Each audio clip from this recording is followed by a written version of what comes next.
Olá a todos e todas, eu me chamo Tainá, sou aluna de mestrado do Programa de Pós-Graduação de Letras da UFPB, e a minha pesquisa ela tem por título O Bestiário Fantástico nos Contos Os Dragões e Teleco Coelhinho, de Murilo Rubião.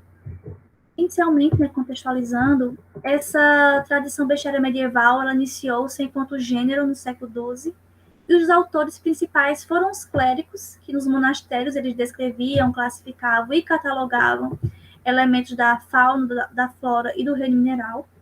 E os bestiários, além de conter descrições desses seres, possuíam também um tom didático e bíblico. E o objetivo principal era moralizar e ensinar a fé cristã por meio do comportamento e da característica dos animais. Então, desde o seu aparecimento, esses bestiários eles têm inspirado diversas produções, nas mais diversas áreas, né? A literatura, o cinema, a pintura, a música. E como sabemos, a cada novo período histórico, cultural, podemos ainda social e político, né? O universo simbólico da literatura ele vai adquirir novas significações. Então, a partir do século XX, na literatura fantástica, autores como Borges, Cortázar, Kafka e Rubião, eles vão se valer de alguns elementos da tradição bestiária medieval e vão criar, como eu posso dizer, a sua própria coleção de bichos, digamos assim. Então, o objetivo da nossa pesquisa é analisar como a literatura contemporânea resgata os bestiários medievais dentro dos textos literários, bem como apresentar qual a função do bestiário fantástico nos contos Os Dragões e Teleco Coelhinho de Rubião. Como os métodos, né, o presente estudo ele vai partir de características como uma pesquisa de natureza qualitativa, e o procedimento investigativo ele partirá de uma revisão bibliográfica com abordagem de base analítica, né, segundo os preceitos de Marcon e Lacatz. O desenvolvimento, trazendo um pouco do autor, Rubião ele foi um escritor natural de Carmo de Minas, Minas Gerais. Publicou seu primeiro livro de contos Reis Mágicos em 1947 e ele é considerado pela crítica literária como precursor da literatura fantástica no Brasil.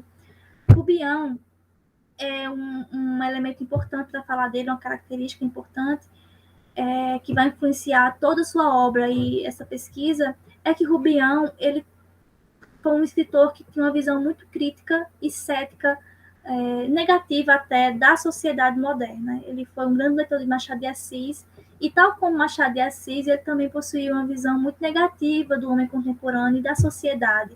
E isso vai refletir em sua obra, nos seus personagens e nos seus animais, sejam eles animais reais ou ficcionais, né? O bestiário particular de Rubião. Tal como os bestiários medievais, né, escritos nos monastérios, que relatavam, descreviam animais reais, né, conhecidos, quanto os exóticos de dimensão mítica, nas narrativas rubianas nós também encontramos seres reais, coelhos, leões e cangurus, entre outros, e imaginários, como dragões e lobisomens. Na maioria das vezes, essas espécies são caracterizadas humanamente. O conto inicial, Teleco Coelhinho, ele narra, já inicia com um fato insólito, né? Ele narra um coelho falante se aproximando de um homem em frente ao mar, e eles iniciam uma conversa, o homem não se choca com sua condição de coelho que fala, e inclusive cria-se um vínculo, leva-o para casa, e o Teleco Coelhinho, ele tem uma particularidade ainda mais significante. Ele podia se metamorfosear em diversos animais, sejam eles reais ou não. Um dia, no entanto, o narrador chega em casa e Teleco está metamorfoseado em um canguru. E ele está ao lado de uma bela mulher, né, chamada Teresa. Nesse momento, Teleco se chamar Barbosa e que ele é um homem, né, mesmo ele estando ali em forma de canguru. Ele traja roupas humanas, né, mas não é de fato um homem. Mas ele diz ser e nega seu passado como animal. Como ele não consegue se metamorfosear em um homem precisamente, que era o seu objetivo, ele se transforma nesse canguru, que foi o mais próximo que ele conseguiu. E como ele não se transforma como homem, ele adquire certas particularidades humanas, certos comportamentos humanos, comportamentos negativos, inclusive. Ele começa a roubar, por exemplo, ele é grosseiro na forma de se portar, na forma de comer, na forma de se vestir. E isso desagrada o narrador, né? que inclusive expulsa-o de casa, porque ele não consegue conviver com essa humanização, entre aspas, de Teleco.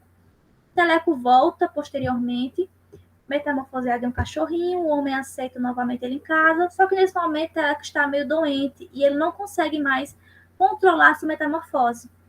E ele começa a se transmutar nos mais variados animais a qualquer hora.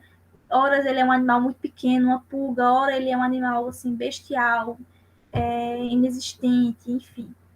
E por fim, Teleco acaba se metamorfoseando. A última metamorfose dele, né, é em uma criança morta, concretizando assim, né, seu desejo de se tornar homem, né, que é de uma forma muito negativa, né, através de uma criança sem vida. Então, percebemos inicialmente que há metamorfose em animais reais e imaginários, tá, como os bestiários medievais, e Teleco ele demonstra que tem domínio sobre essas metamorfoses. E, através de sua criatividade, ele vai criar um bestiário exótico e muito particular. Isso fica muito claro nessa citação, onde diz: não existe pássaro assim. O narrador está falando, né? A Teleco responde: sei, mas seria insípido disfarçar-me somente em animais conhecidos. Então ele ele criou o seu próprio bestiário, né, com animais dos mais variados possíveis. Mas fica aí a crítica social, né? Teleco, ele, enquanto coelho, ele mantinha sua pureza e sua inocência, mas quando decide ser gente, ele vai adquirir os maus hábitos e os defeitos humanos. Então, Teleco, ele vai representar, gente, o homem deslocado, que não sabe o seu papel na sociedade. Ele é um animal dotado de fala humana, mas ele não é homem. Então, ele não é aceito entre os seus semelhantes. Nessa tentativa de se integrar, ele decide ser homem e essa obsessão acaba, né, levando ele até as suas últimas consequências, que é a morte. Então, esse conto ele traz uma visão alegórica e muito crítica da angústia do homem diante de um mundo que ele não compreende, de um mundo que ele não consegue modificar e, principalmente, que ele não consegue se integrar. No Conto dos Dragões, por sua vez, narra a história, né, de dragões que chegam em uma cidade, misteriosamente em uma cidade, e também são aceitos pelos moradores, né? Os moradores também não se questionam sobre a presença deles. E conforme os dragões vão convivendo com os humanos, os dragões vão adquirindo certos comportamentos também grosseiros, né? Os dragões ele começam a adquirir, na verdade, os vícios humanos. Começam a beber, a passar os dias bêbados em bordéis, a roubar para sustentar esse vício. E a maioria dos dragões acaba morrendo diante disso, restando apenas 2 que são entregues a um professor. E esse professor, um dos dragões, Odorico, ele acaba gostando mais de mulheres do que da escola e acaba sendo morto por um homem ciumento. Enquanto o outro dragão, João, ele gosta de estudar, né? E ele tenta tornar-se prefeito, né? Usar sua popularidade de dragão para tornar-se prefeito.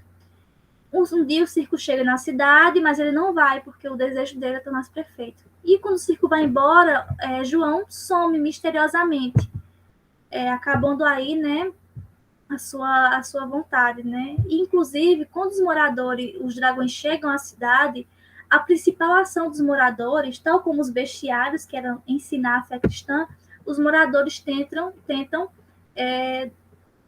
catequizar, né, os dragões, mas o professor, que é o narrador da história, não permite isso. E eles acabam recebendo o nome. Por isso que esses dois últimos dragões já são nomeados, né, Odorico e João. Então, percebo que, diferente dessa figura mítica, que os dragões eram vistos nos bestiários, né, assemelhados a algo assustador e muitas vezes demoníaco, no Conto de Rubião há essa inversão dos valores. São os homens que se comportam como bestas, são os homens que são cheios de preconceitos. E os dragões, eles aparecem puros e são corrompidos pelos homens. Né? Eles são puros nessa narrativa, eles brincam com as crianças, enfim. Como Schwartz fala, percebemos que fantásticos são os homens, carregados de preconceitos, vícios e desamor, e não os dragões, que chegam à Terra no estado de inocência semelhante das crianças quando vêm ao mundo. Então, é como a clássica frase de Rousseau, né? são os dragões que são os homens que estão corrompendo os dragões, né? Marcial também fala uma questão interessante. Ele fala que, sobretudo com relação às zoopoéticas do século XX, pode-se afirmar que, longe de serem meras restaurações eruditas do gênero, elas se colocam como espaços de reflexão crítica. Além disso, muitos desses novos bestiários não deixam de problematizar de forma contundente este nosso tempo. E é justamente isso que aparece tanto no conto Teleco Coelhinho quanto no conto Os Dragões. Essa problematização da sociedade, essa crítica social, como, por exemplo, o tédio, que é um dos grandes dilemas do homem contemporâneo. E esse tédio recai sobre os dragões, que eles se entregam ao vício da bebida justamente para esquecer essa monotonia, esse tédio que os acomete naquele lugar. Além disso, vejam como é emblemática a figura de João, né? O desejo do dragão de se tornar prefeito, que demonstra a cobiça e o desejo de poder do homem contaminando o animal. Como resultado, percebemos que o Bestiário Fantástico de Rubião traz os animais como sujeitos que representam certas condutas humanas. No entanto, se, na Idade Média, os bestiários tinham a finalidade de doutrinar moral e religiosamente, na contemporaneidade, eles colocam de lado a função pedagógica e apresentam um papel mais voltado para a crítica social. O Bião dota seus bichos de características humanas que desenvolvem comportamentos que chamam a atenção para problemas enfrentados pelo homem contemporâneo e seu cotidiano. Aliado a essas questões, o fim trágico dos animais mostram que não há saída, perspectiva de futuro ou salvação para os personagens rubianos, que nunca logram alcançar seus objetivos. Então, enquanto o bestiário medieval tinha a função de doutrinar moral e religiosamente, na literatura fantástica do século XX, contemporânea, e eu cito Borges, Cortázar e Kafka, que também há a presença desses animais, e há essa função alegórica da crítica social, a gente percebe que tudo está voltado mais para os dilemas do homem contemporâneo. E por que não há a função de doutrinar? Porque nessa narrativa rubiana, Rubião ele não acredita que há uma saída ou perspectiva de futuro. O objetivo não é fazer, através das singularidades dos animais, não é fazer um homem melhor, porque não adianta mais, não há perspectiva de saída para o homem. Tanto é que nos dois contos, e em diversos, eu posso citar vários contos de Rubião, Alfredo, Aglaé, enfim, diversos contos dele, há esse fim trágico. Então, não adianta mais humanizar as condutas humanas moralmente, porque não há perspectiva de salvação. Então, por fim, fica nítido que tudo é cambiável e a fronteira que separa o homem do animal é tênue. Se, por um lado, os animais se portam como humanos, por outro, o comportamento humano está cada vez mais se assemelhando com os animais. Nessa conjuntura, no lugar do bestiário ser um poderoso auxiliar na formação cultural, moral e cívica, atualmente, nas narrativas fantásticas, há simplesmente a descrição insólita, a criação de imagens fantásticas cujo objetivo é revelar os dilemas do homem contemporâneo. E aqui ficam algumas referências utilizadas, e eu agradeço por vocês me ouvirem, e muito obrigada.